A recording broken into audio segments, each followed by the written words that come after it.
You're listening to the Naptime Empires podcast with my mom, Nikki Elledge Brown. Mom, your show's on. Thanks, bud. I got it from here. Welcome to the Naptime Empires podcast, refreshingly honest conversations on the realities of parenthood and entrepreneurship.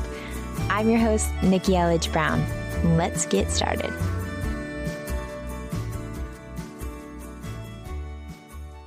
I want to talk about resistance because it's such an important part, an ingredient, really of life in general, especially with business, creative pursuits, where you got to really deal with that intrinsic motivation. It's the blessing and the curse of being your own boss because you get to decide when you're working and when you're not working. And the reason why this is relevant to me right now is because currently, as I'm recording this, I am, air quotes that you can't see, behind on this podcast. So technically, the podcast that I'm recording right now should have, in order to keep up with my schedule that I originally set of Tuesdays and Fridays for season 1, should have been live like a week and a half ago, 2 Fridays ago. And instead, I'm recording it on a Monday night so that tomorrow, my friend Joe, today, whenever, by the time you're listening to this, so that the episode with my friend Joe Milmine can go live and I'll still have a solo show between Joe's episode and Lex's episode.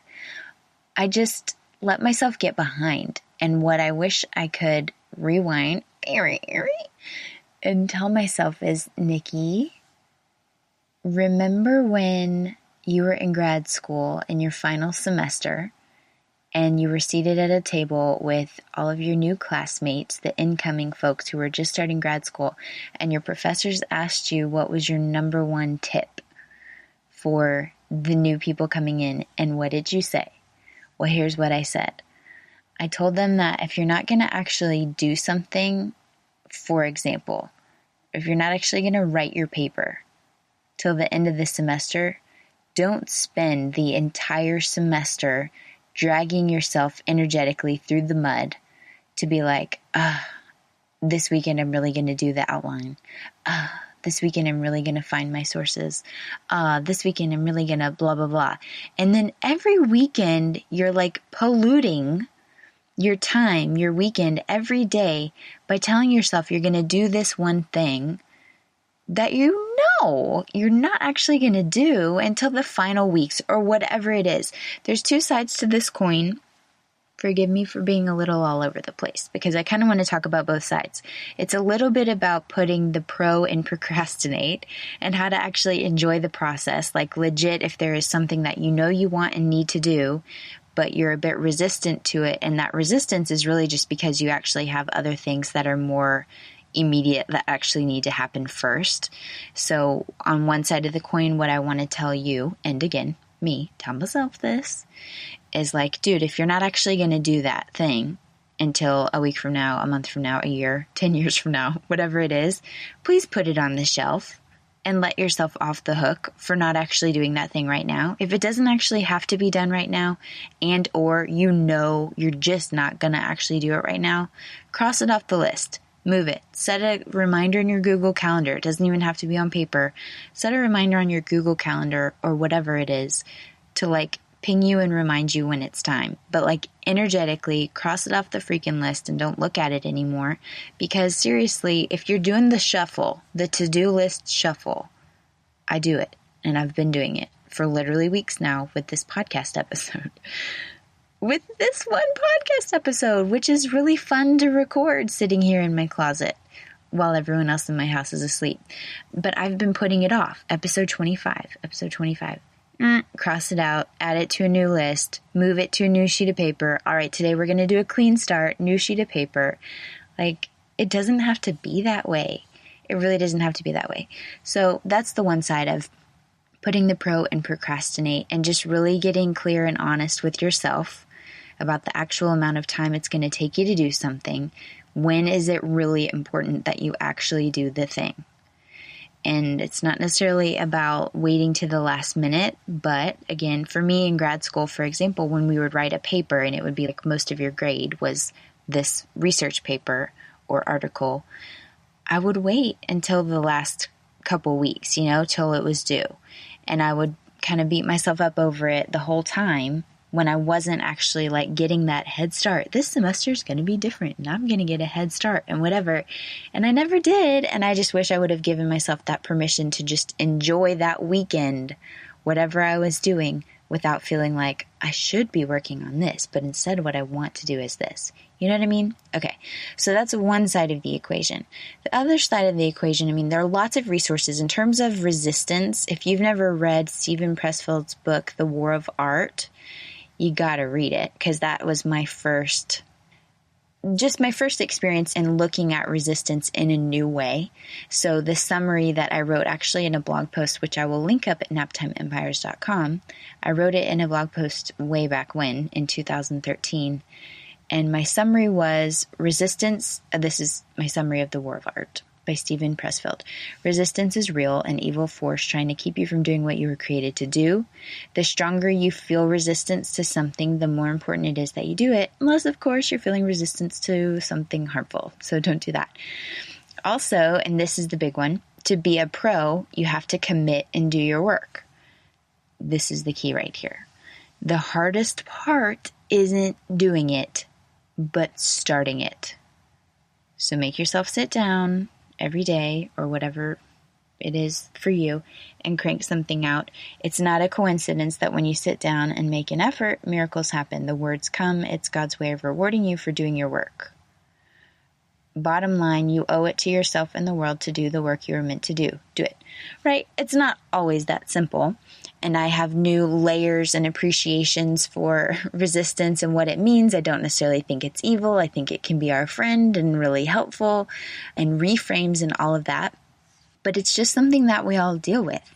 And so since I'm fresh out of a batch of resistance, literally this is what resistance sounds like on the other side of it. This is me starting it right now because I've been resisting doing this solo show for some reason. I just wanted to document it because it's something that we all deal with. So like I said, if you know you're going to resist something, just keep it real with yourself, be honest, and then let yourself know, all right, this is when it's actually time to get serious. Otherwise, we have time to play or focus on other things, and that's okay. Guilt-free. Let yourself off the hook. But then when you're actually in resistance mode, I just want to encourage you, when you're ready to get over it, and when you're ready to actually do something about it, and you're ready to be done skis with your resistance. I love my friend and coach, Susan Ferraro. I'll talk about her all the time. Just call her Suze. We should probably be on a first name basis. You should be on a first name basis with her because I'm going to talk about her all the time. But I love this idea because she comes from a design background, she just has a really cool design background. But anyway, she was talking about drawing and how sometimes if she would have resistance, it would be draw a dot. If nothing else, just draw a dot, which is basically just start, right? The hardest part isn't doing it, but starting it. So sometimes if it's I have a list, I need to do this, I need to write this, she's just draw a dot. And so that's what I would encourage you to do, kind of if you know that that in theory you want to go work out or move your body or do whatever it is. So sometimes the hardest part is actually just getting dressed. Let's be honest. Not for most of us, because most of us get dressed in workout clothes, but never actually work out. So next level would be actually putting your socks and shoes on. Socks and shoes and car keys if you're going to the gym, or actually walking out down the driveway if you're going to go for a walk, which I did go for a walk tonight. I think that was largely responsible for the reason why I'm here in the studio recording this podcast right now, because I just needed to move. I needed physical resistance. My muscles needed to move. My body needed to sweat, and I just needed to push through it. But just think about, what is the dot? What does drawing a dot look like for you with this thing that you're resisting?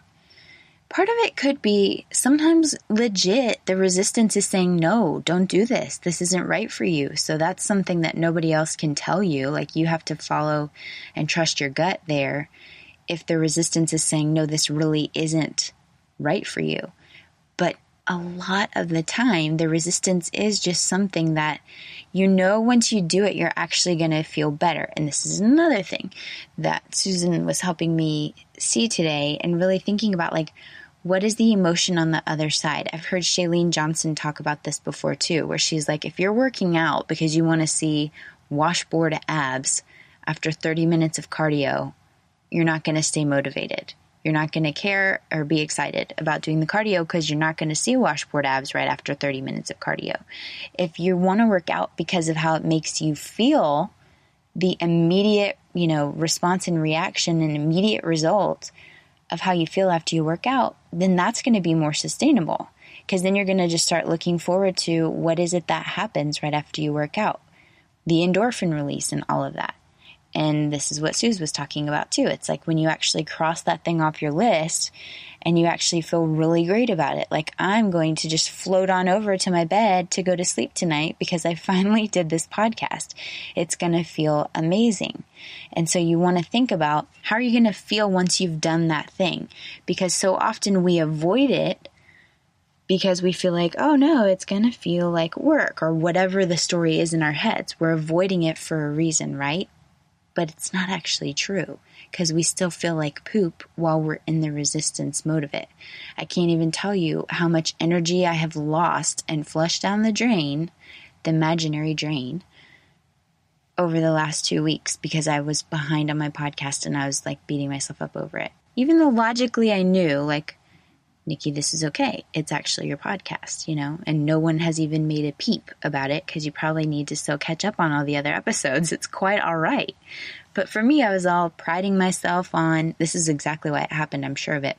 I was like super excited because the month of, which month just ended? March. I had a great month in terms of evergreen and folks joining a course about copy, like probably the best evergreen sales month I've had in as long as I can remember. And I was like, is this just because of the podcast? Because I'm just actually showing up? I think I talked about that maybe in the Biz Baby Blues episode. But I was like, is this because of my consistency muscle? Like, imagine my little bicep. I'm like, is this because I'm actually being consistent with the podcast? This is amazing. Is this, and then I launched my first mastermindy experience called the Trimester of Awesome without a sales page, and more than filled the group in a span of like 4 days, just because I posted in a Facebook document in my private Facebook group, the Playground, which you're welcome to join. But like, I was on a roll, on fire. I was on a roll. And then all of a sudden, sabotage myself. Now, this is also where I can bring in the Big Leap by Gay Hendricks if you haven't read that either. Again, I'll put all the links in the show notes, but I'm not making the show notes tonight. So they're going to be up a couple days late because this is my win. This is me drawing a dot, actually just recording the audio for this. But I'll put the link in there because it's like when good stuff happens and we do get on a roll. The Big Leap talks about how we have that internal thermostat and like a tolerance level for how good we're allowing ourselves to feel. And if we start to get feeling really, really good and things are going really, really well, then that's when we finish off the Cheez-Its from the pantry. Yes, that's a very specific example because I did that today. I don't even normally buy Cheez-Its, and I say that for Bryson, but I ate them today. I was eating my resistance today. But you sabotage it. Like when things are going really well in business, then you pick a fight with your spouse. Or things are going really well at home, and then you let something fall through the cracks through your business, And it's like, that's bull honky. It doesn't have to be that way. We can, bump up our own limits, dissolve them in some cases, but we have to be aware of them anyway.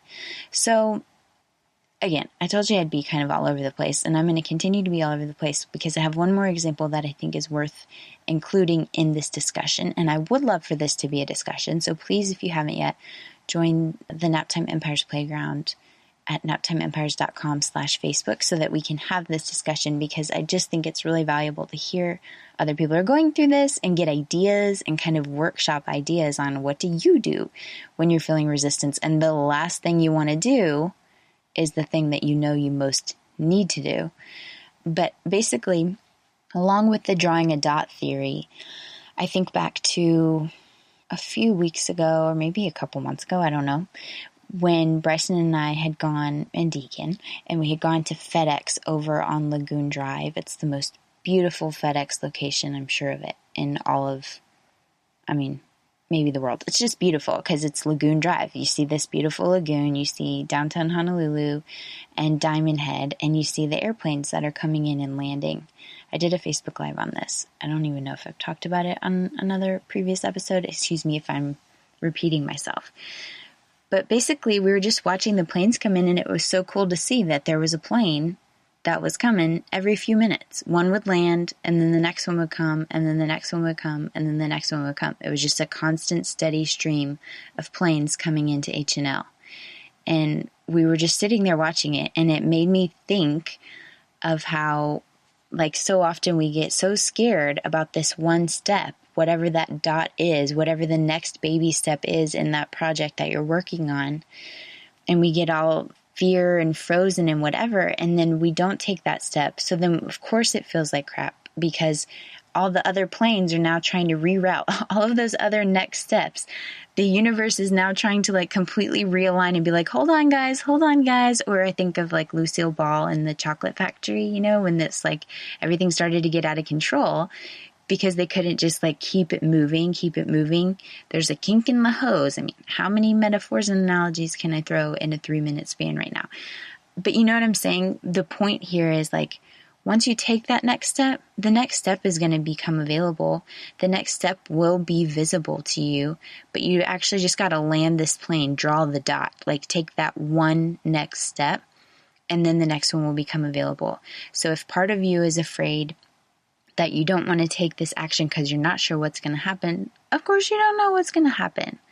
Of course you don't know because you haven't actually just done it. You can't see from there yet until you actually step up and get a better view. One of the things that I've said a lot about Naptime Empires, sometimes I say that A Course About Copy felt like a box that I accidentally packed myself into. Like, I love that box. I'm thankful for that box. I've built an empire out of the box and served hundreds of people. But it is just one slice of what I would love to share with people. I say that Naptime Empires is like a box that I'm building to step up onto. And I don't even know that Naptime Empires is going to be my thing forever, but I know that it's my thing right now. It's a conversation that I want to have. And by saying that I'm stepping up onto this box, it's like I have a clearer view.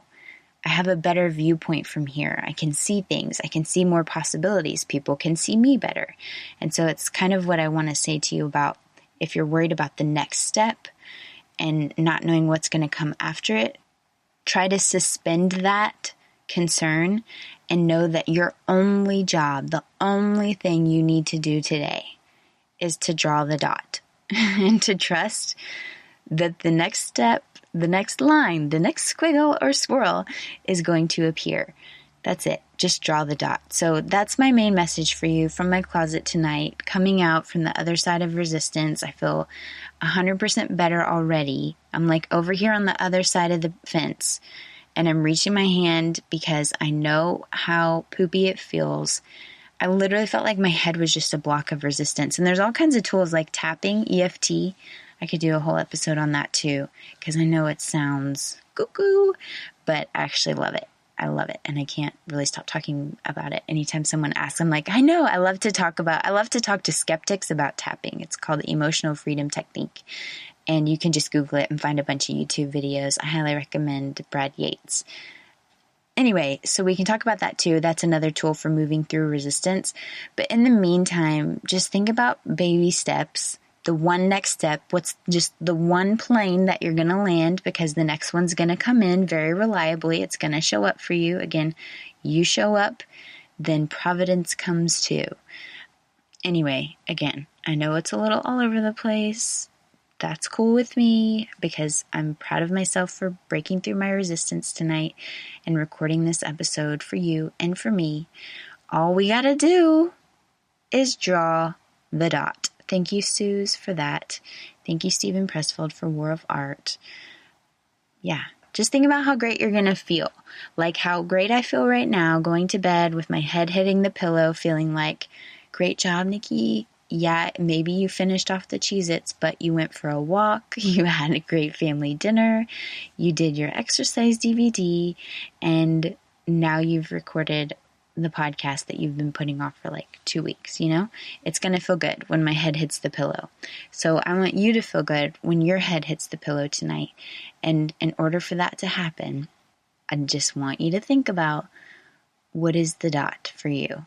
What is the one little thing that you can do that's just going to help you breathe that sigh of relief to be like, all right, I'm back. I'm here. Let's do this. Let me know, again, in the comments, in the Facebook group. I'm really curious. And again, we can definitely build up a bank of ideas. There's no one singular way. I mean, dance parties are good. Walks are good. Conversations are good. But as long as you keep it super simple, don't try to get too big for your britches right now and be like, okay, I'm going to whip together the whole website today, or, you know, whatever. Again, keep it really like STUPID simple. Draw a dot. You've got this. I'll talk to you next time. This show may be over, but the conversation is just beginning. Head on over to naptimeempires.com/Facebook so you can join my free... Wait, did I say free? I meant priceless, rapidly growing community of Naptime Empire builders for deeper discussions, behind-the-scenes scoop, and of course, updates whenever I've got new stuff coming up for you. naptimeempires.com/Facebook. See you there. See you next time. Thanks for listening.